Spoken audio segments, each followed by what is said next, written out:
ዝናን እንደቆ ሞገስ ነግሬ ነበር።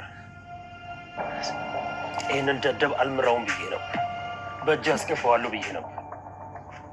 እንዴት በምን ጣልከው? ሞገስ አሁን ይሄ ለኔ የሚጠይቅ ነው? ገርሞኝ እኮ ነው። እንዲህ ያልኩህን መርፌ ይዘህልኝ መጣ?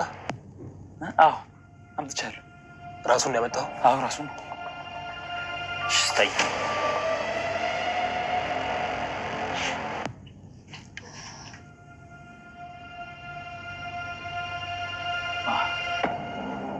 አምጣው።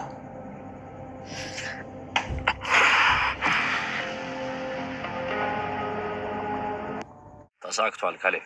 ተወገደ? በትክክል ተሳክቷል ካሌብ። ያዘጋጀነው ወጥመድ ሰርቷል። ልጅቷ በሚገባ ነው ስራዋን የሰራችው። በጣም አሪፍ፣ ትልቅ ድል ነው። ይህንን ድል በቀላሉ አናከብረው እንዴ?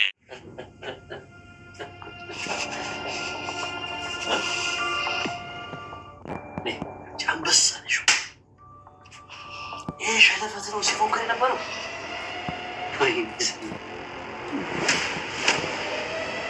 እሱ ግን አልቻለም።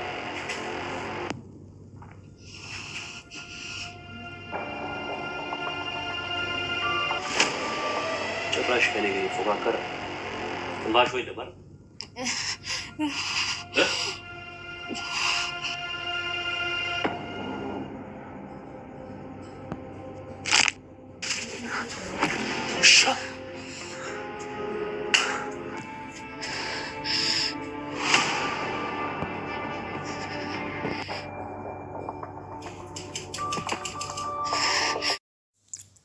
አቶ ዝና አበበ ያበበ የዝንበሳ ልጅ እንግዲህ ዛሬ ተዘርሯል። ውድ ቤተሰቦቼ በጣም በሚገርም ሁኔታ እንግዲህ መድብልን ዘር ያለው ግድል ያለው ሞቷል ብሎ አስከሬን ሊያነሳ መኪናና እንትን አምጡልኝ ብሎ ሲዘጋጅ እንግዲህ አቶ ዝና ተዘረረ። የአገሬ ሰው ሲተረት ምን ይላል መሰላችሁ? ሰዎችን ለመቅበር ያሰብክበትን ጉድጓድ አርቀህ አትቆፍረው ይላሉ። ምክንያቱም አንተ ልትገባበት ስለምትችል እና አሁንም የሆነ ያየነው እሱን ነው። እንግዲህ ወይዘሮ ኤፍራታ መድብልን ገላ እሷ ከዝና ጋር ሆና እንትን ልትል ከዛም ደግሞ ብሯን ተቀብላ ከዛም አርፋለሁ ብላ ዝና እንዲሆነ መድብልን ገላ እሷ ደግሞ ሚስጥር እንዲያታወጣ እሷንም ሊገላት ነበር ያሰበው። ግን ያው መድብል ነቃ። በቃ ማለት ስትንቀጠቀጥ ስላያት ነው። በርግጥ ኤፍራታ ፈርታ ነበር፣ በጣም ከሚባለው በላይ ፈርታ ስለነበረ እየተንቀጠቀጠች ነበረ።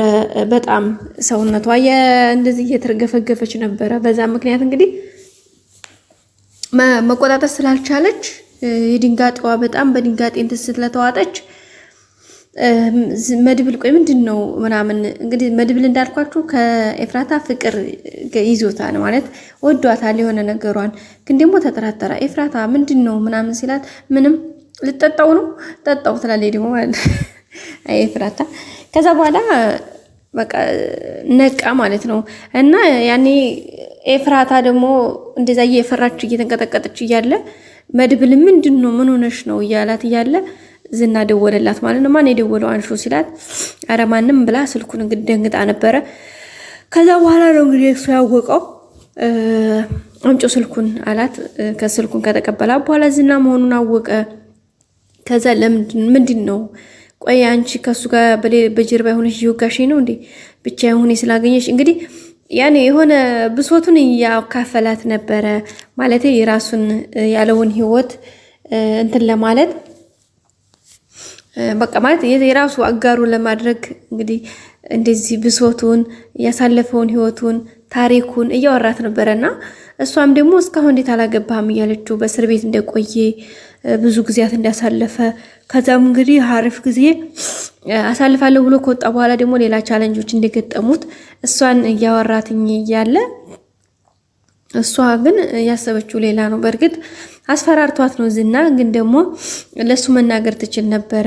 እሷን ከሱ ጋር ሆና እንትን ማለት ትችል ነበርና አሁን ላይ ግን አንቺ ካገሽኝ አንቺ ከጎኔ ከሆንሽልኝ ህይወቴን ለመኖር ተስፋለኝ ምናምን እያለ እንግዲህ ብዙ ነገሮችን እያዋያት እያወራትኝ ነበረ።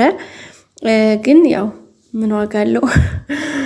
የዝናን ትዕዛዝ ተቀብላ ብዙ ነገሮችን ሞክራ ነበረ፣ ግን አልተሳካም። መድብል ከዛ በኋላ አወቀ። ምንድነው የተፈጠረው ብሎ ሲጠይቃት አለዛ ገልሻለሁ ሲላት ነገረችው ማለት ነው። ውድ ቤተሰቦች እንግዲህ ከነገረችው በኋላ እንግዲህ ቀጥታ ደውላለት እንዲመጣና መድብል ሞቷል ብላ እንድትለው ነው ያስደረገው ዝና መድብል።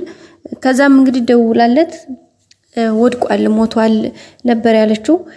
ፎቶ አንስተሽ ላኪልኝ ሲላትም ፎቶ ነበር የላከችው እና መምጣት አለብህ ስትለው ዝና እንግዲህ መምጣት አልፈለገም።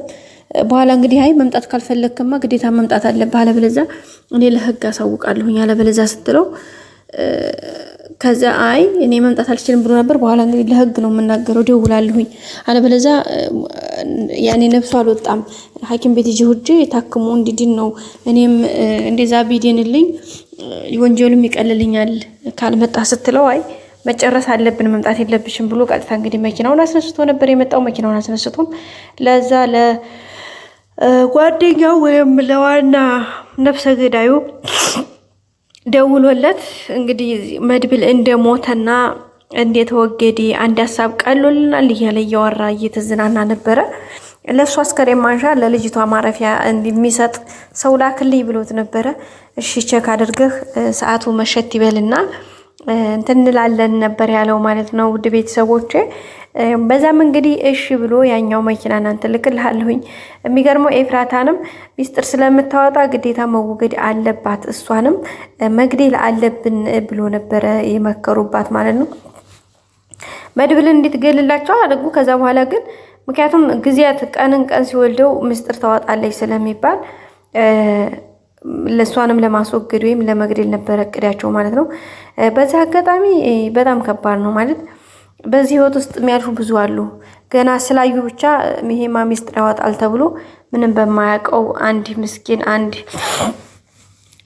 ምስኪን ድሃ ብዙ የሚያልቀው ብዙ ህዝብ በእንደዚህ አጋጣሚ ነውና እውነት በጣም ብዙ ነገር ነው የተማርንበት ማለት ነው። ፈጣሪ ከነዚህ ይጠብቀን።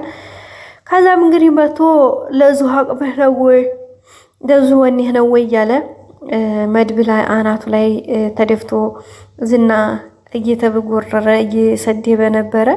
እንግዲህ ኤፍራታንም ጀግና ነሽ ትችያለሽ እሰይ እንደው ያቺ ማህሌት በተወለደችበት አንቺ እኮ በጣም ጀግና ነሽ ምናምን እያለ እንግዲህ ያሞጋገሳት ነበረ። ኤፍራታ ግን በነገራችን ላይ በጣም ፈርታ ነበር እየተንቀጠቀጠች ነበረ ምናምን የነበረው ዙሮ ቢሆንም ግን መድብል እንግዲህ ሁኔታውን አይቶ አመቻችቶ እንደዛ ካለለት በኋላ እንግዲህ አንገቱ ላይ ደም ስሩን ነው ያለው። ደም ስሩን ሲለው ሄዶ ድብን ብሎ ነው ዝና ያወደቀው። ከዛ ለሞገስ ደውሎ እንግዲህ መርፌና መኪና ይዞለት እንዲመጣ ነው ያደረገው። መርፌው ያው ማደንዘዣ የማያነቃ ማለት ነው። ግዴታ ሄዶ መርፌው መወገት አለበት የሆነ እነሱ የሚፈልጉት ቦታ ላይ እስከደርስላቸው ድረስ እንግዲህ ዝና ወድቋል። ግን እኔ ምን ተጠራጥራለሁ መስላችሁ ዝና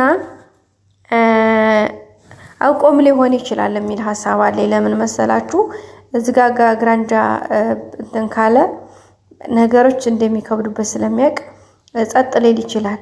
የሆነ እነሱ ተዘናግተው እንትን ሲሉ በራሱ መንገድ ለመሸሽም ሊሆን ይችላል ያደረገው የሚል ሐሳብ አለኝ። እስኪ እናንተ ምን ትላላችሁ? ውድ ቤተሰቦቼ እንዴት ናችሁልኝ? ሰላምታዬ በያላችሁ ይድረሳችሁ። እንግዲህ ላይክ በማድረግ ቪዲዮን ጀምሮ ሀሳብ አስተያየታችሁን አስቀምጡልኝ። ሁሌም ወዳችሁ ፈቅዳችሁ ስለምትከታተሉኝ ምስጋናዬ በጣም ከፍ ያለ ነው። ውድ ቤተሰቦቼ ላይክ አድርጉ። ቪዲዮ የረሳችሁ ካላችሁ ዳጣም እንግዲህ በጣም ሀሳብ ነው ያለችው። ሌላ ምሳሌና ቅድስቴም እንግዲህ ወጣ ብለው ዘና ብለው ደህና እየተመለሱ ነው። ያ እንግዲህ ያ ደላላው ደግሞ ያ ሸህ ሙልጭ የሆነ ደላላ እንግዲህ ምን ልግዛሽ እያለ ቅድስቴን ቀረብ ማለት ይዟል። ግን ጥሩ እንትን አይመስለኝም እሱ ራሱ ማለት የሆነ አጋጣሚ መጠቀም የሚፈልግ ነው። ያኔ ጀስት ሌባ መስሎ ነው የሚታየኝ። ይቅርታና ጋይስ እነሱ ነገር ስላለ ትንሽ ከባድ ነው እላችኋለሁ። ሌላ ሉላ እንግዲህ ብቻዋን ያለችው በዛም እየተጨነቀች ነበረ። ቅድስቴም ነይ ብላ ዳጣን ጠራቻት። ሉላም ነይ ብላት ነበረ። ግን ዳጣ ወደነ ቅድስቴ ጋር ሄደችው። ሉላ እንግዲህ ብቻዋን ነው ያለችው። በቀጣይ ክፍል እንግዲህ ሁሉም ነገር ተስተካክሎ ብሩክ ያለበትንም እምናቅ ይሆናል ማለት ነው። ምክንያቱም ዝና ከተያዘ ያው የተወሰነ መረጃዎችን የማግኘት ቻንስ ይኖረናል ብለን ተስፋ እናደርጋለን። ቤተሰቦች በቀጣይ ክፍል እንገናኝ። እስከዛ ሰብስክራይብ ያደረጋችሁ ጠብቁ። ሰላም ቆዩ።